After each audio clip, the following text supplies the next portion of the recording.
കർത്താവാണ് എൻ്റെ ഇടയൻ, എനിക്ക് ഒന്നിനും കുറവുണ്ടാവുകയില്ല. പച്ചയായ പുൽത്തകിടിൽ അവിടുന്ന് എനിക്ക് വിശ്രമമരുളുന്നു. പ്രശാന്തമായ ജലാശയത്തിലേക്ക് അവിടുന്ന് എന്നെ നയിക്കുന്നു.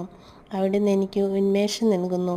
തൻ്റെ നാമത്തെ പ്രതി നീതിയുടെ പാതയിൽ എന്നെ നയിക്കുന്നു. മരണത്തിൻ്റെ നിഴൽ വീണ താഴ്വരയിലൂടെയാണ് ഞാൻ നടക്കുന്നതെങ്കിലും അവിടുന്ന് കൂടെയുള്ളതിനാൽ ഞാൻ ഭയപ്പെടുകയില്ല.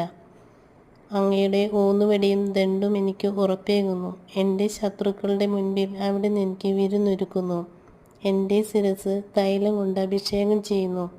എൻ്റെ പാനപാത്രം കവിഞ്ഞൊഴുകുന്നു. അവിടുത്തെ നന്മയും കരുണയും ജീവിതകാലം മുഴുവൻ എന്നെ അനുഗമിക്കും.